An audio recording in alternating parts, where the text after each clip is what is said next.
Yes, big up, people. 12th man is back. We've got Rival Talk. We've got myself. We've got Dave. We've got Emilio. And we've got Rich in the house. Please make sure you smash the like and subscribe to the channel. We're going on our way to the big 4-0 as our next target, which is mad. So big up to every single one of you guys, man. It's been unbelievable lately. So please keep doing that. Please make sure that you check out Reality Raffles. They've got some unbelievable prizes at the moment on their website. So please make sure you're following them on Instagram. You can get a chance to win the Mini Cooper. Of course, you have also got a chance to win the iPhone 16. There's money prizes as well. And the big one, the £100,000 cash. All of these prizes you can go in for using the code FTM10. So please make sure you do that. You get 10% off for any of those tickets. Big up to both Steve and Emma in the chat and everybody else that is listening, either live or on catch up. Listen, people, we're going to get into it. There's going to be some Nottingham Forest chat tonight. We're going to talk Fulham. We're going to talk Palace. And we're going to talk where we're at in the Premier League. Do you know what? I want to start with Palace tonight, actually, Rich, because feel like with Crystal Palace, it's gone under the radar about how much you're starting to play football now. And I think Glasner has done a good job. I think it was definitely the right decision to keep him anyway. I always said that from the start. As much as I do think that there are some that potentially were getting a little bit impatient with the start of your season, I think now that we've seen your team get back into its best, I do think that you're starting to see Crystal Palace playing to that kind of level. Obviously, still in the FA Cup after beating Doncaster, which I imagined you would have been. And then you obviously beat Manchester United. Yet again, I don't think United even scored a goal against you. What's changed? Because I look at your team. I always quite liked your team, to be honest with you, bruv. But I look at it and I feel like you've starting to play some nice stuff. And I like your players. And it's the same players I mentioned with Palace, Rich. I like Daniel Munoz. I like Lacroix. I don't know how you say his name. I like, obviously, I'm a big fan of Gearheat. Adam Wharton coming back into the mix. You've obviously got Decore, Eze and Essa now, or Essie, whatever you want to call him. Obviously, they've got into the mix. And Mateta is doing his thing, bruv. So talk to me, fam. What's going on? Before I start, big up DG in the chat, by the way. Love deluded, man. If we do business with you again, or Chelsea, I am going to be fuming. Kibio can stay. He stinks. Kibio is terrible. But yeah, look, like I said, we all knew our start of the season was terrible. We all knew that. And you know what I think satisfies me the most with this? A lot of people say, "No, you've had your manager bounce now. Oh, you're all talking about a European push." Well, no, some fans may have, but not all fans. We might have we were in European form, yes, but European push, we always like it. All depends on our transfer window, which was rubbish, including 30 million for Nketiah. But anyway, you look at the league table now. Aston Villa are 8th at the moment with 37 points. We're on 30. Now, I'm not comparing us to Villa. Villa are a different animal. But considering where we were before and where we are now, we can cheekily say we've got an outside chance. Everton this weekend. We got Fulham next weekend. Maybe. maybe. I'm just happy with what we're doing. Glasner's got the boys playing really good football. You said Mateta, been incredible. Ismail Sarr has been so pivotal for us. I know you haven't seen much of Romain Esse. I tell you what, this kid's quality. This kid is quality. And even the so-called fringy type play, like actually Kamada, he's getting better. He's still not good enough, in my personal opinion, but he's getting better each game. I think he's understanding the physicality. He's moving the ball a lot quicker. And I think the biggest thing, our back three. Like, we don't concede many, which is the staple if you want to go forward in the league. So no, extremely happy at the moment. Let me ask you quick, Rich, because you've got Everton next, but it is at Selhurst Park, right? Is it the 5:30 game? Yeah. Yeah. What are you saying? Because Everton just come off the back of a derby ending. I was so annoyed when they sacked Daesh. I was like, typical. We know we've got them coming up and they've changed manner. They've been in nominal form. I think the one thing that might help us, sometimes it works against us, but Decore got sent off last night, so he misses the game. And then Dai picked up a really horrible injury. So it looks like he misses it too. but the wave they're riding at the moment is crazy. That goal from Tarkowski last Yeah, night. yeah. Screamer. Screamer. Yeah, and you know what? It was fitting. It was a quality game between two teams that hate each other. It was a proper derby game. But yeah, look, if we get a point out of this, I'm not going to be mad at all.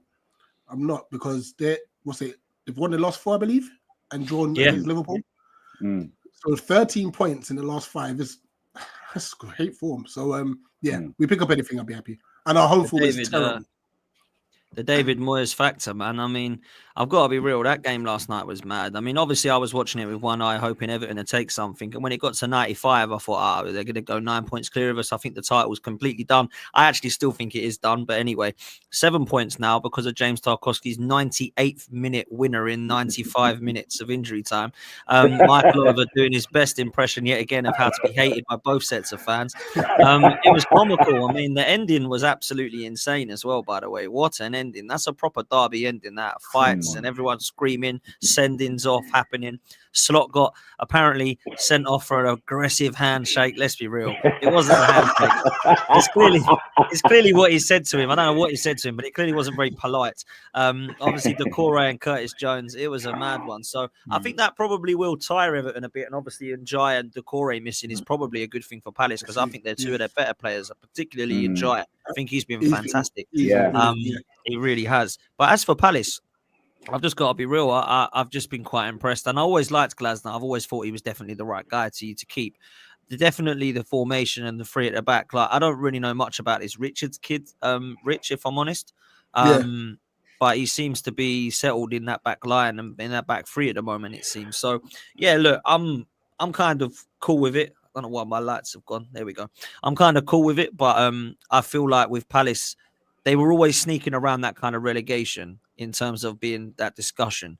I think they've moved away from that quite quickly, and they're now looking forwards towards how many points they are away from Europe, which I think is around about 10 points off the Conference League if you was to look at it legitimately. Do you think you could get like a late push for that, Rich, or what are you saying? I don't think we can, but if we're going in this trajectory, hopefully this will give our owners a kick up the backside to make sure they invest properly. And when I say properly, it doesn't even have to be the amount of money spent. Glasner says he wants his signings early. We're always doing deadline day bargains and stuff. So it's a bit annoying. But on Chris Richards, he's normally better as a left-sided centre-back, but that's Gay's position. He's slotted into the right centre-back position really well, especially after us losing Chalobah. So there was a lot of pressure on him. Plus, Charlie Reid got injured. You know, like, we've not had luck with injuries. Adam Wharton coming back, he played against Doncaster, and you could just see we've been missing this kid. You know? It's just the subtle, simple things he does, which looks good. And for me personally, my player of the season, Will Hughes. I'm gonna say, for me personally, like Mateta, we know he's been doing great, but how good Will Hughes has been. Yeah, we've got a midfield 2 back, so yeah, looking forward to it. So your midfield 2, correct me, is who? Adam Wharton and Decore. He's Decore's out for the season. Okay. Yeah. Oh, he's out. Decore's out for the season. Yeah.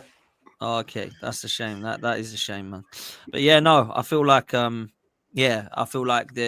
kind of Palace that we all saw when Glasner first walked in is now starting to come to fruition. I don't want to big you up too much because you'll end up losing to Everton, but you know how it is. It's one of those things I've been quite impressed with, and I think they deserve a mention. I don't know where you're at in terms of pushing for that kind of European position. I personally believe like it's just way too many teams this season.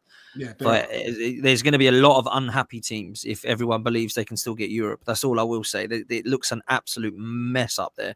I cannot tell you what's happening other than I think Liverpool win the league. That's literally the only thing I can kind of judge right now. It's absolutely mad. I wouldn't want to predict where any of your clubs finish. It's just crazy. But let me come to you, Emilio, because I was asked with judges the other night, right? We were obviously having a rant about Arsenal and how much of a mess we are.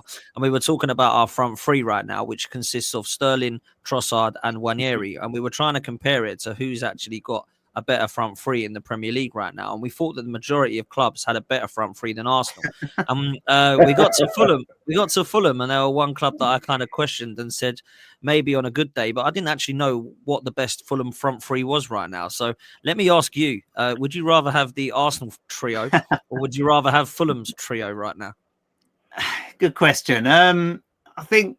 Look, Fulham's. I've always said for the last 2 years since we sold Mitrovic, we haven't replaced him. We haven't got a natural out and out striker. But if you look at it objectively, Raul Jimenez and Muniz between them, they keep rotating. There's a bit of rotation going on, and there's been a couple of injuries here and there. Muniz, one minute I'm thinking there's something in him. He's still he's raw. He's young. He can score some incredible goals, and sometimes games he goes missing, but he's got something in him. I still believe in him. Because he's young, he's got talent, and clearly the management team believe in him. Raul Jimenez, 34 years of age, still doing the business, right? He's very intelligent, very clever. Their combined goal ratio they're in double figures. Now, we've always said we need a striker who can score 12 to 15 goals a season. Between the two of them in league games, they've hit double figures. So that's not our weak link at the moment. I've always said we need to replace Mitrovic. I think we've got other areas of weaknesses which I think need addressing first, before we can then start focusing on our strikers. But overall, I'd keep our front two, to be honest, or either or between Raul Jimenez or Muniz. But then you've got Iwobi, who's been a little bit off colour in the last 4 or 5. He looks a little bit tired, but he's always chipping in with goals and assists. Harry Wilson was scoring goals from wide, but he's now got an injury to the end of the season. The missing problem here is Smith Rowe. When him and Pereira are not scoring enough goals, there are two linchpins. They're two creative players. They're not doing enough for me. Neither of them. Pereira, admittedly, is playing in a more central midfield role. He's not playing in his natural attacking position. Put him in that role where Smith Rowe, I think Pereira would get more assists and more goals than Smith Rowe is doing. Smith Rowe's missed a few games and he's cost 3 times as much as Pereira, if not, I think, 4 times as much as Pereira. We're not getting 4 times better, value for money. I've been saying for 3-4 months, Smith Rowe not good enough, but the Fulham fans starting to get a little bit of frustration. But I'm happy with our team. Rich, you're complaining no transfer signings. We got nobody. We got Willian as a backup to Harry Wilson. Harry Wilson's injured at the end of the season. We've gone back to how old is he now, Willian? 39? I think 36. I think at least Crazy. We know what he can offer. He's good at set pieces. He's more I think he'll fill a void for 3 or 4 months till the end of the season, essentially, and then we'll rebuild in the summer. But you're not the only one, Rich. We've literally no other player. We've got an under 17 from Man City, a player for the future. But but Williams a good player, Steve. I think he's intelligent. He's still a couple of weeks from being able to start a game, but he did well at Fulham. I thought he did well. I think last season, a bit mixed. The first season he was outstanding, but I welcome him back. It's better than having nobody there to fill that void of Harry Wilson. But overall, your Arsenal front line versus ours, obviously yours are worth more on paper, but their combined ratio is probably no better or no worse than what Jimenez and Muniz combined are scoring at the moment for this season. No, listen, I stopped at Fulham and I had to look and think, yeah, maybe theirs is as good, if not worse or as bad as ours. Like it's so bad. I mean, I got to everybody else. There's only Manchester United, Southampton, and then there was Fulham that I stopped at. All the others were like, yeah, he's better. Yeah, he's better. Yeah, they've got a striker. We haven't. Yeah, they've got a 9 and we haven't. Yeah, we've got a striker. And if I'm honest, I'm sitting there trying to say, would I want Højlund or Xerxes? The answer is no. So I got to them and said no. Southampton don't really go forward, have they? And then you looked at Fulham and I thought, Jimenez, I mean, I'd take him now because we don't have anybody.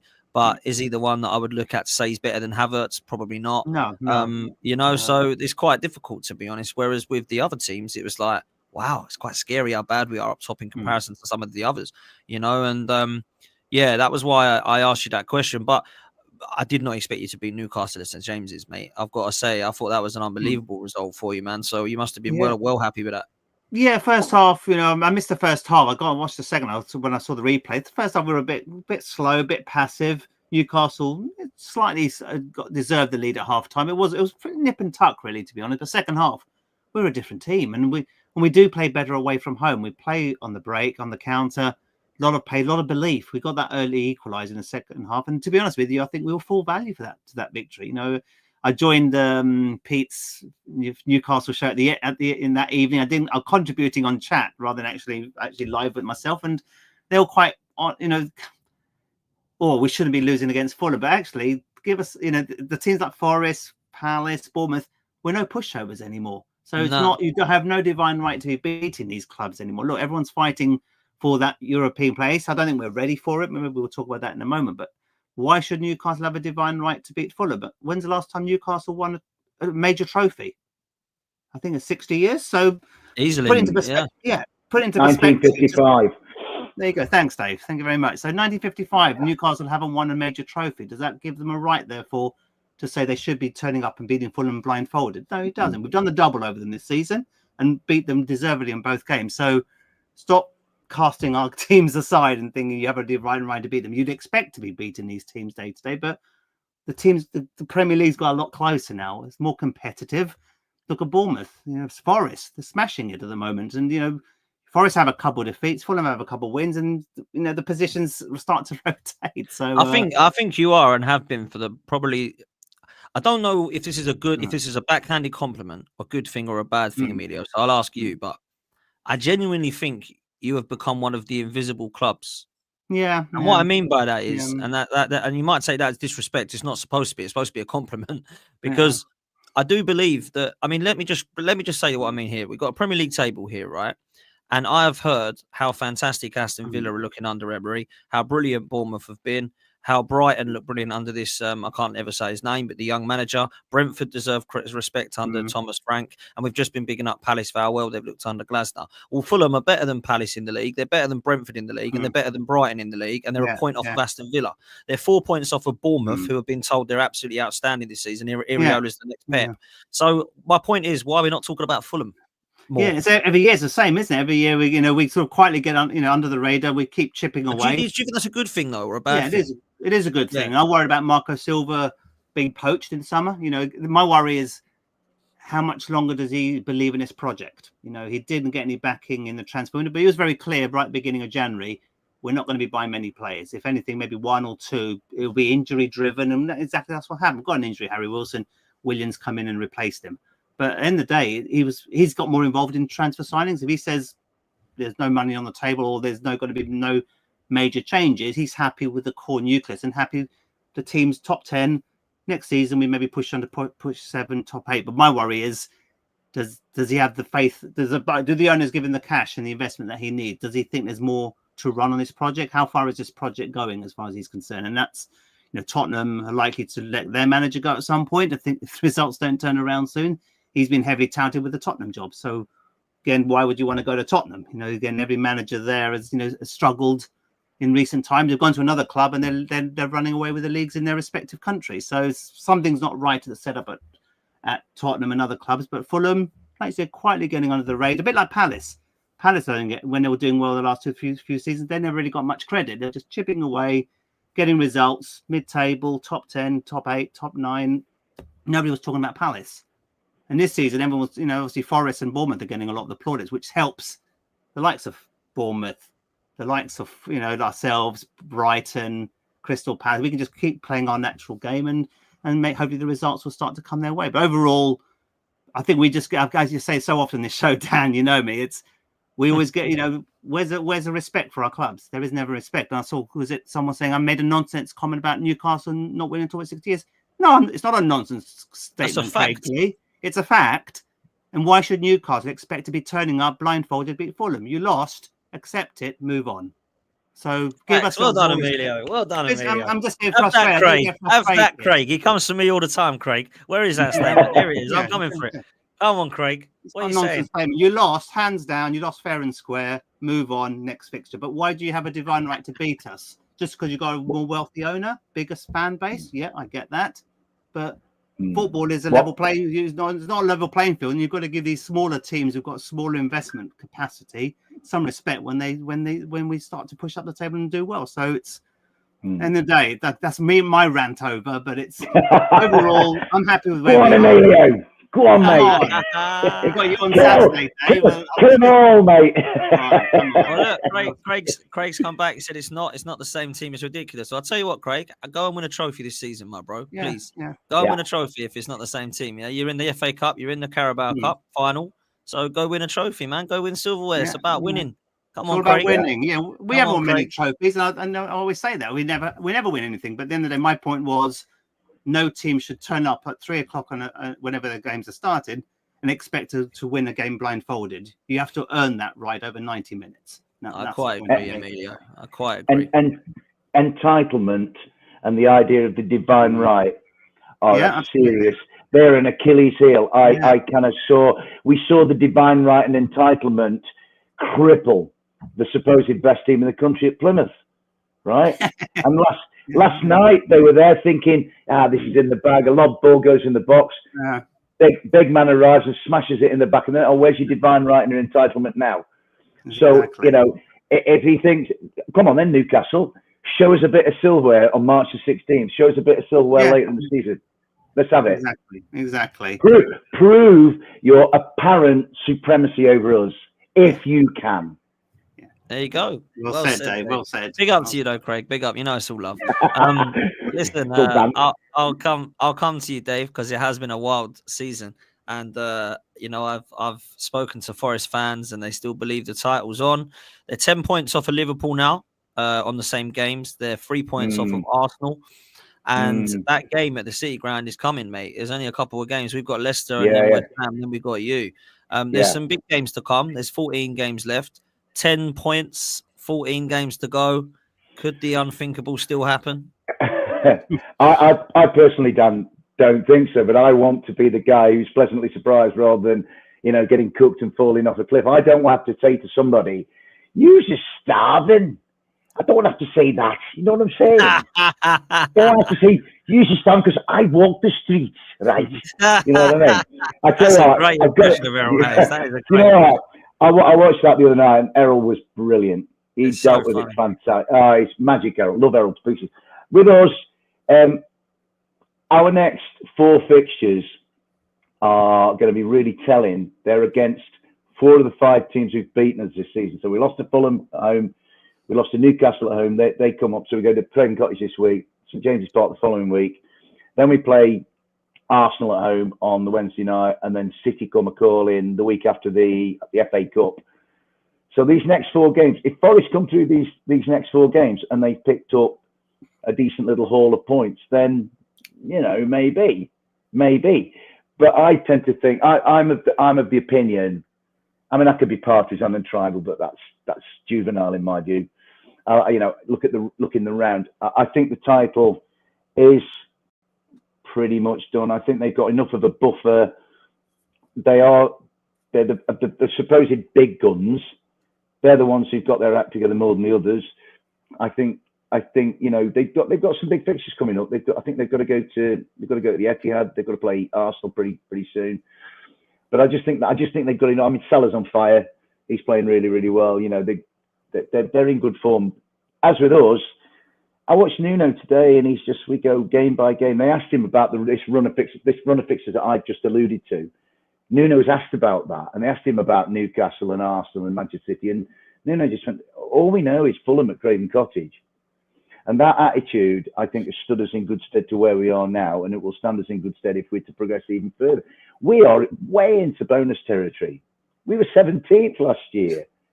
Who thought we'd even be in any kind of conversation involving the title? I mean, it's Wizard of Oz Yellow Brick Road stuff, Garibaldi Red Brick Road stuff. Do you know what I'm saying? So I'm just sort of enjoying it, And at the moment, it's not dull with Forest. It's certainly not dull on the field.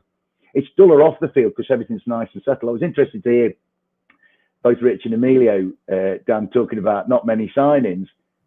I think apart from young Bindon from Reading and another lad. Wait! You can't talk about signings. You've got millions. No. Hang on, Rich. Not this time. No. I personally and a lot of our lot wanted another striker in case say.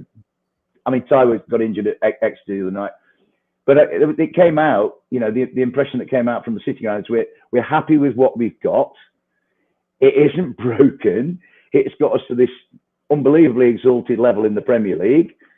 It's doing the job, and so, like I say, this young kid came in from Reading, who I think they'll look after him for a bit, and then another kid came in who's gone into the under 18. But as regards the first team squad, nobody. There've been some outs. Emmanuel Dennis has gone to Blackburn. I think somebody else has gone somewhere else. But as regards the actual squad, we've gone complete vault fast from like 2 years ago when we were signing basically busloads of old ladies who just happened to be passing through Nottingham. Right now, we're not signing any, and I think that's a sign of stability and a sign that Forest think, yeah, we're happy with what we've got. We don't need to go and fixing anything that doesn't need fixing. So, yeah, as regards us, I mean, who knows? You could go on the 5-0 at Bournemouth where we were literally swept into the sea, or you could go on the 7-0 against Brighton where we were like, literally, I spent the whole game like, what's happening here? Sort of jaw-droppingly superb against a good side who actually played quite well for periods of that game, Brighton. Yaku Minte had a chance, Chelsea smothered it. Danny Welbeck hit the bar, that goes in, different game. So it wasn't like Brighton was sat there like 16 ducks and Forest picked them off. But these next few games. I mean, it's interesting. I was listening to Emilio. You're not going to do this. I'm sorry. Dave say I'm sorry. I like you being humble, but when you're talking about battering Brighton 7-0, please take the full screen if you need to. I am all here to hear it. All right then, Rich. Just for you, what a joy it was to destroy. Oh, it was amazing. So I mean, the thing is, Rich, right? With Brighton, I remember going to Brighton last year, and it was Mothering Sunday, and it would have been my mum's birthday. Obviously, my mum passed, and I went there, and I was sort of quite emotional because of the day and all that. And I went to Brighton. Brighton won 1-0. Forest were appalling, and I don't think it's the last time I left a football ground and I had tears streaming down my face, tears of disappointment. I was so frustrated. So I kind of thought to myself, we're going to get Brighton at some point. We're going to lure them into the trap, and we're going to do to them what they've done to a lot of other clubs. And that Saturday was just phenomenal. It's phenomenal because of the response to what had gone on the week before. We were blown away at Bournemouth. Bournemouth was fantastic. Absolutely super. Semenya was unplayable. Cliver was brilliant. Uchara was the best of all. Watch his goal where he out-jumped Murillo. He must have been about 14 or 15 feet in the air. So you come off that and you think, is this where the Forest wheels might come off? But as they did after the City game, they responded with, they won 6 on the bounce after the City defeat. They responded to the Bournemouth defeat by doing that to Brighton. It wasn't like they were doing it to like Southampton or somebody like that. It was Brighton, who have been a role model for a lot of clubs of our ilk. So yeah, I mean, I'm going to stay humble. Me, Richard. I don't want to cook him. Thank you very much. I'm gristly old meat anyway. There's nothing on me. But yeah, we'll see how we go. But what I just love our managers saying game by game. I mean, they'll have been humbled a little bit by Exeter. Because that was a seriously difficult game. On that note, what did you make of Joe Whitworth, by the way? Do you know what, actually, Rich? He's not a very big lad, Joe. I was in the away end at Exeter. I honestly, anybody go to Exeter. Exeter's keeper is on loan from us. Yes, that's right. Yeah, Joe Whitworth. He looks, Rich, our lot, we were all behind the goal, right? And all our lot were singing school in the morning. You've got school in the morning at him, right? He looked about 13. He's not very big. He is tiny. But he's a good goalkeeper. He made several really, really good saves. I tell you what he is as well, Rich, he's brave. Because he caused 24 minutes of injury time to be added on to normal time. Actually, right? I mean, bloody hell. It's the longest day I've ever had following Forest. I've still got coach lag, honestly. It was that far. So the game kicked off at 8. There's about 4 minutes left. Ball comes in the box. Taiwo's gone up to it. Young Joe's come out and met him, claimed the ball. But in claiming the ball, Joe broke Taiwo's nose. So Taiwo goes down. He's lying there. 20-odd minutes. Taiwo's stretched off. There's blood all over the place. Then the fourth official holds up a thing saying 24 minutes of injury time, right? Honestly. And then it went extra time and penalties. I mean, good God. We didn't leave Exeter's ground until 25 past 11. And then we've got to come all the way back up country, right? But young Whitworth, I mean, they looked a really young side, Exeter. I mean, all I'd say about Exeter is, if you can play that well, why are you 18th in that league? They should be far up. But they're a young side, and he did all right, Joe Whitworth. He's not very big, but he looked all right. I mean, we actually Googled during the game, like, where's this kid come from? And then we found out he was on loan from Palace. He did all right. He's a good lad. There've been small goalkeepers. I mean, I don't think Iker Casillas was all that big. And, There's people I remember from back in the day. But yeah, he looked all right, mate. You know what I mean? Not too bad. Good to hear. Dave, can I throw this one at you from Steve? Because he has said, Dave, did the mega spending and the points deduction work in your favour last season? Do you think? Yes. In the end, looking back at it. Yeah, absolutely, Dan, and absolutely, Steve. Big up to Steve, top bloke. Yeah, I think what I've thought about Forest, I said this at the start of the season, Dan, I thought the best period in Forest's history since we were promoted was that between the end of the last season when we came out of Turf Moor having beaten Burnley and getting to the start of this season, having avoided a points deduction by selling fairly peripheral players and keeping Murillo and Morgan Gibbs-White, who I thought we would lose, right? And it seems to me, I don't know if it's Marinakis has learned his lesson, but somebody inside that club, there's an adult got in that club and said, right, we don't go down that route again. We did become a laughing stock and it was allowed to get out of hand, right? Now, I don't think that's the case anymore. So, yeah, to answer Steve's question, yeah, lessons have been learned and I think it's been a good thing. It's been a harsh lesson to learn. Do you know what I think, just on the back of that? I think more teams might take that risk, you know? They might just say, screw it. If we're safe enough, spend like a bad person, lose 10 points. Yeah. But you're a bit upset for the following season. Yeah. You know? That's a good point, Rich. That's it. And that, you know, that was I talked about around our club, you know, well, I'll just incur, we can chuck away 4 points, 6 points or whatever, and just to hell with it. And let's chuck all our irons in the fire, you know what I mean? So I think that's a good point, mate, Toucher. Yeah. You know, so. Where's he gone? We got you on Saturday, Dave. What you thought? Again, our home form is not good enough. We haven't won at home in, what, five games now? So our home form's patchy to be at the yeah, I've just seen that, Emilio, you know, and you kind of think, I don't know, mate. He'll probably push for a prediction later on, but it's a bit difficult to know at the moment, you know. I mean, what happened on Tuesday night was none of the big guns at the back. There was Aina didn't play, Milenkovic didn't play, Murillo didn't play, Morata went on the bench but didn't get on. All I would say was he had to call on Anderson, Gibbs-White, and Wood to come on and help. Nico Williams came on, you know. I mean, Forest really, they should have won. They were swarming all over Exeter. But Exeter, bless them, they had 10 men and they defended like demons. And to be fair, what's been really, really good about Forest is Nuno's done it and lots of our people have done it, giving huge credit to Exeter City. They were really good, you know. And I didn't realise they're a fan-owned club. And it was... Yeah, we all kind of came out thinking, but really lovely. It was only 8,200 in. But, you know, given having got used to the Premier League, we all went there. Yeah, this is a proper old-fashioned cup tie in an old-fashioned ground. And honestly, if ever you get the chance to go to Exeter, I would recommend it. That's the beauty of the cup, isn't it? So you look at this weekend, all the great Plymouth surprising Liverpool again about Liverpool making wholesale changes like most clubs done. We made a number of changes. You made a lot of changes. You know, you got through it.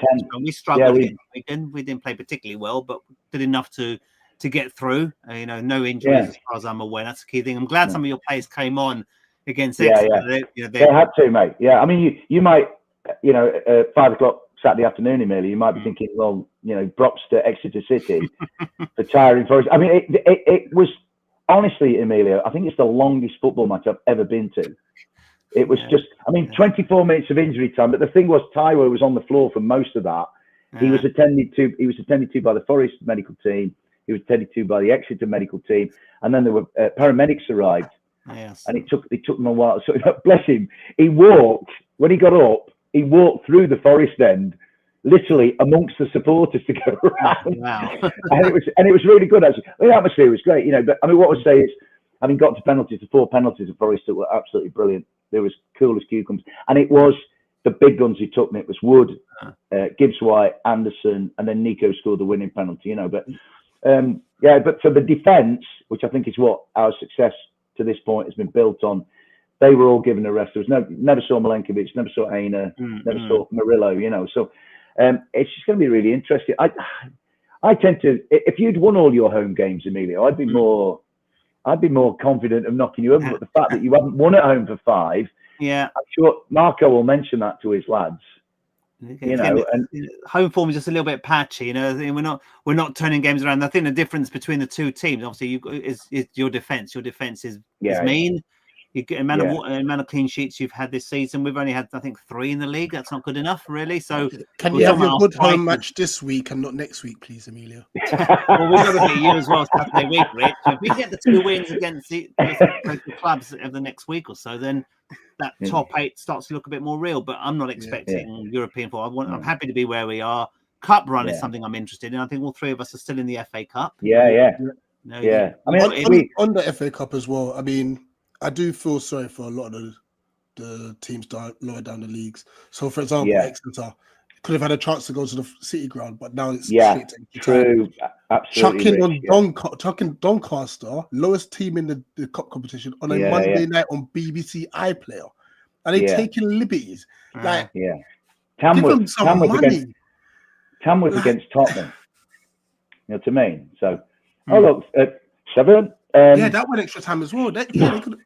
It's ridiculous. I think the Tamworth thing. I felt so sorry for Tamworth. Can you imagine Tamworth going to that American football stadium? You know, to watch it on the gridiron there. They would have loved that. And it's the same with like Exeter coming to the City Ground would have loved it, and they deserved to go back to City Ground. Really, they played some good stuff. Exeter. They were brave. They were committed. You know, like I say, I was kind of coming out thinking, how are they 18th in the league? You know, Caldwell got them playing. And they should be getting, like you say, Donny should have been in, you know, if Donny got a draw to go back to suffice. But the thing is, that's unfortunate. It's more and more for less and less.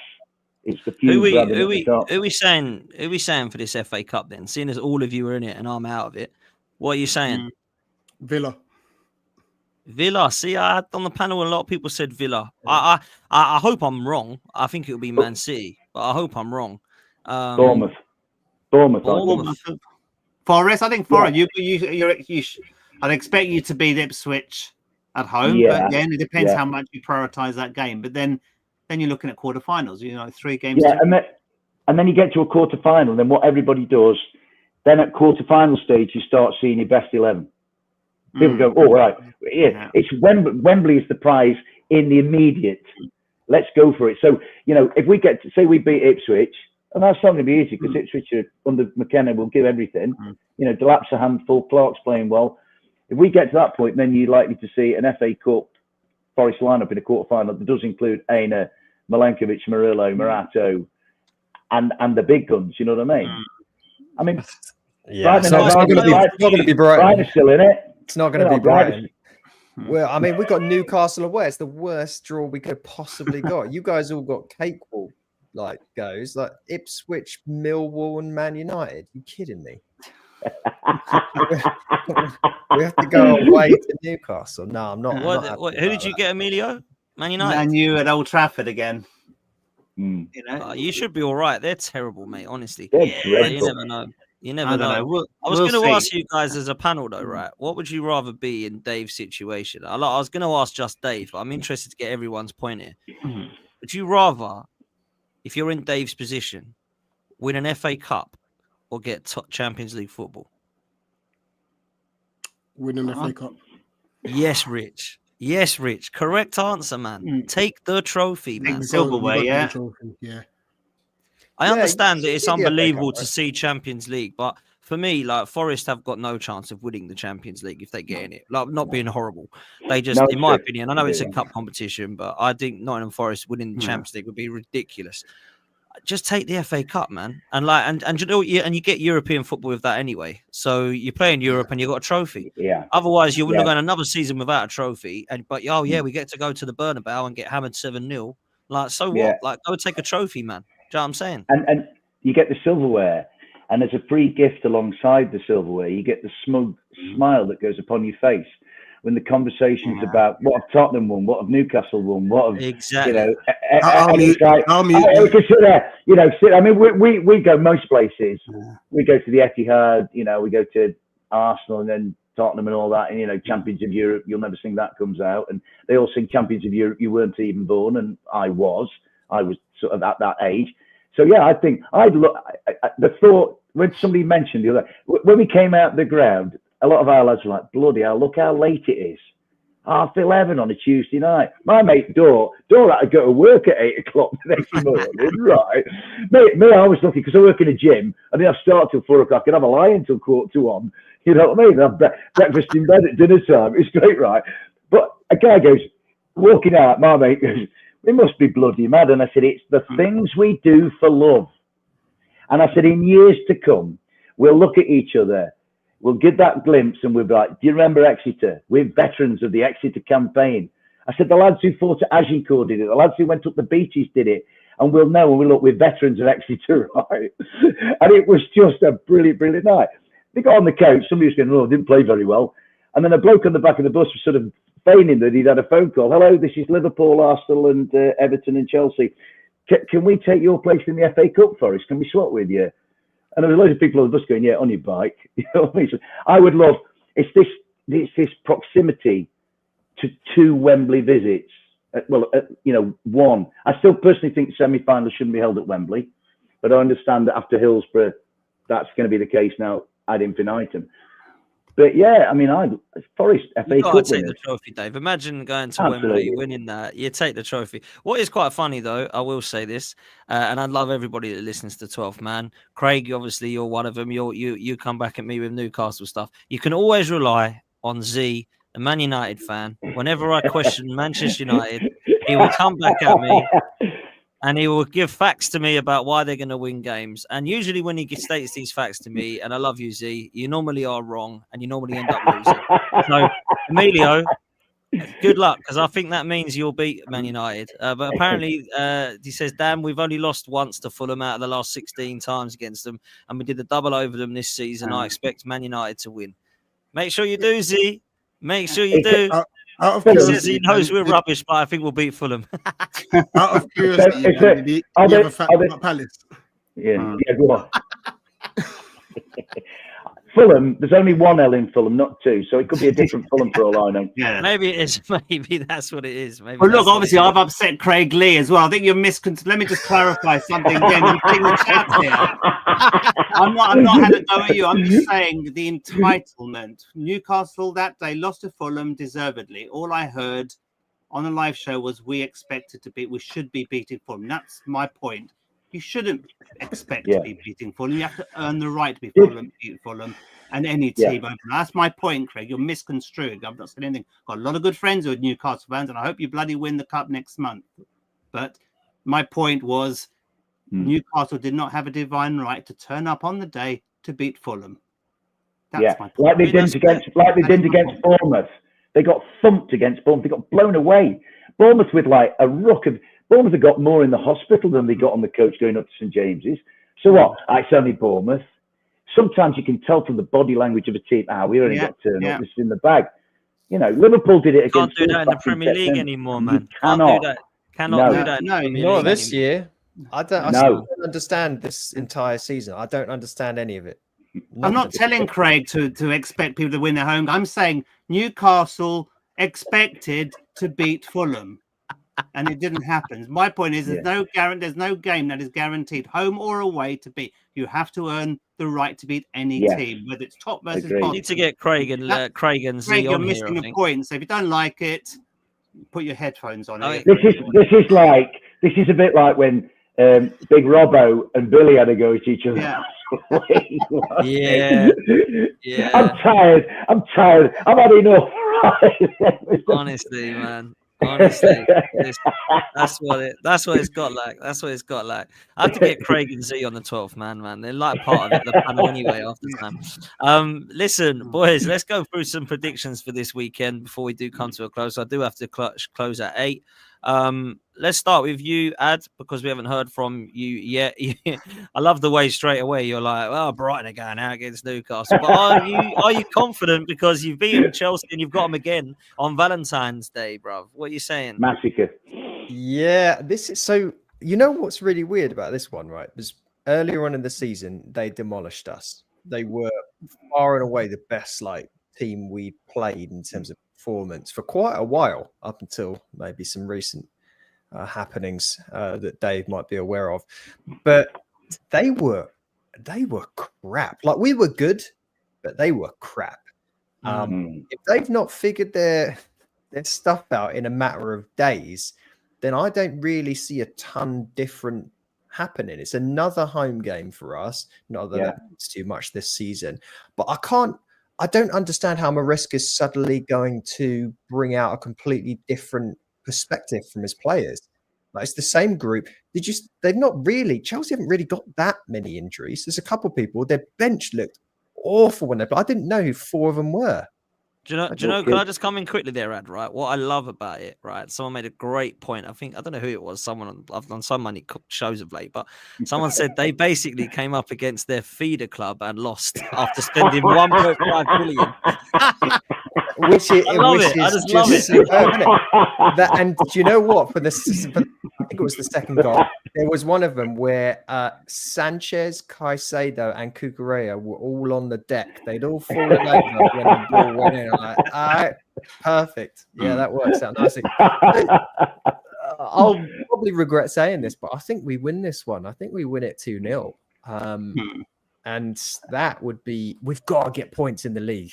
Our league form is so bad. So we've got to get 3 points here. But then we do play Southampton away after that. So, you know. I think Brighton win it. Because if Brighton can do what Forest did, we got annihilated 5-0 and then responded. And I think that Brighton defeat will really focus the mind. I'm with Adam. I think Brighton beat Chelsea this week. They need, I hate to say this about a 7-0 defeat, but I honestly think they needed to kick up the arse.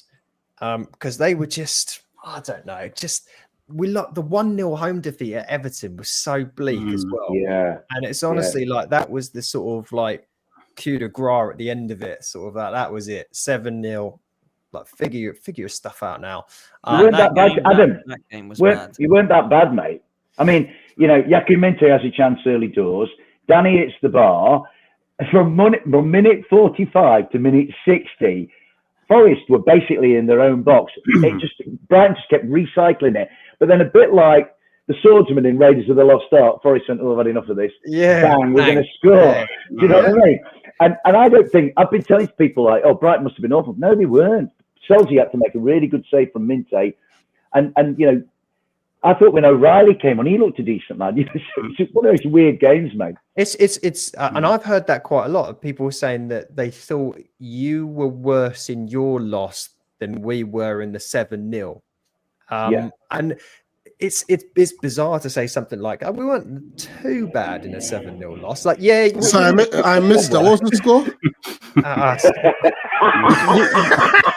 You can look it up, Rich. What a weekend that was. This is hold on. This is a lit panel game, mate. Imagine losing a game 7-0 and still having roughly the same goal difference and being below us in the table. Think about that. That's remarkable, isn't it? Wow. I don't mind that. You spent 400 million to lose 7-0, mate. Well, it was all fine. It was all money we got from Chelsea. We're just turning it around. But no, Dave, not to go on about that game too much. Manager as well. Dan, I know you got to go here in 7 minutes. Oh, great one. Adam, you know, I respect you for that one. No, you know what? Love that. It started off as the most sedate show that's been done on this channel for years, and boy, has it changed. You know, as soon as I came in and I see the faces, I'm like, hold on, I'm going to get abuse here.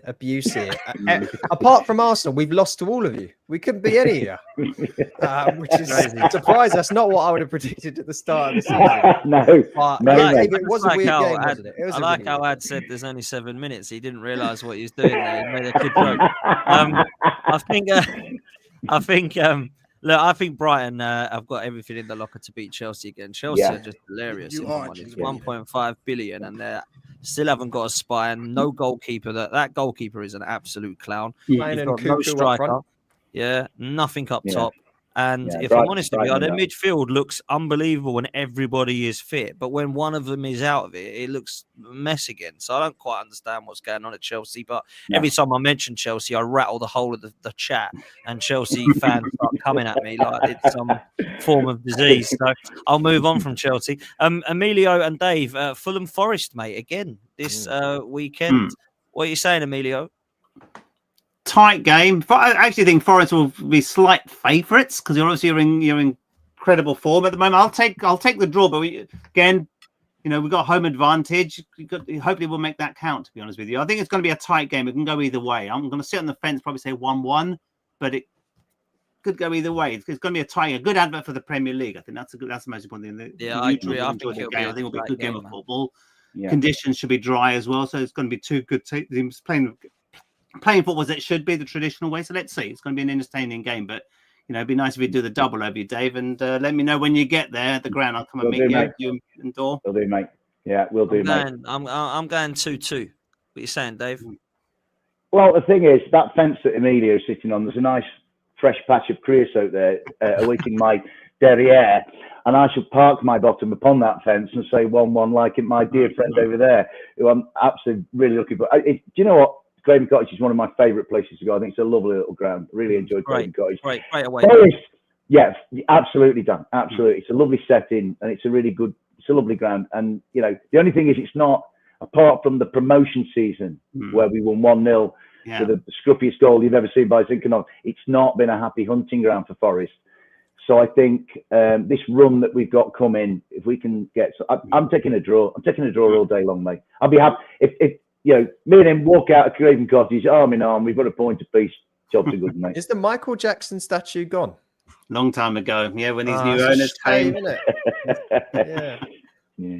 That was the most random thing, man. It really was. When he came on the pitch as well against Wigan Athletic, I think it was in 1997, 98. He was walking on the pitch with Fayed. So again, did he score, Emilio? Yes. He coming at the far post, boys, the centre half out the way. Ow! Boom! Did he grab his crotch when he scored? Spent a lot of time with the youth system. All right, I'll say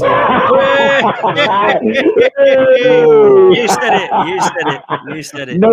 No kidding. Moonwalked into the goal. That's what I will say. Rich, I mean, we touched on it. Everton at home. You said your home form is very different to your away form. Yeah. So what are you telling me? Had Ndiaye and Decore not been out for this game, I was going to say 2-1 Everton. Wow. But now I'd say 2-1 Palace. I think that's massive losses for them, personnel-wise. So I'm a little bit more confident now. Yeah, Everton in great form. Yeah. But so Everton have been in better form, to be honest. How much does Wednesday night? How much does Wednesday night take out of Everton? That's the crucial, because they will have invested a lot of emotion. I mean, the Tarkowski goal will get its folklore already, and they put so much into it. Either they get a bounce off that, or they're knackered. So I think Palace win this. I think they'll be exhausted and they'll be emotionally drained from what just happened last night, and I think that's in Palace's favour. So I'm gonna go 2-1 as well. I'll go 2-1 as well. Yeah, interesting, boys. Listen, we have got to come to a close. But big up to every single one of you guys for coming on. Adam, I really appreciate you jumping on the end, bro, as well. I know you've been busy, so I really appreciate that, mate. Thank you so much. Enjoy. Yeah, and you know what? Good sport of it as well. Fabulous. It's Craig level last week. Sorry, Adam. The thing is, Adam's such a lovely lad, and he's probably the first person I've bullied in centuries. So I'm really sorry, Adam. I've tried to do the rounds this last couple of weeks just to take my abuse like a man, and what goes around comes around, Dave. Yeah, it does, mate. I'm waiting for it, mate. Absolutely. Listen, people, make sure you do me a favor, hit the like and subscribe. Make sure you're following Dave, Emilio, Rich, and of course Adam on all of their socials and all of their podcasts that they do and all their channels that they run. Please make sure you hit a like and subscribe on this one, and we will be back tomorrow. Take it easy, people. We're out of here. Laters. Take it.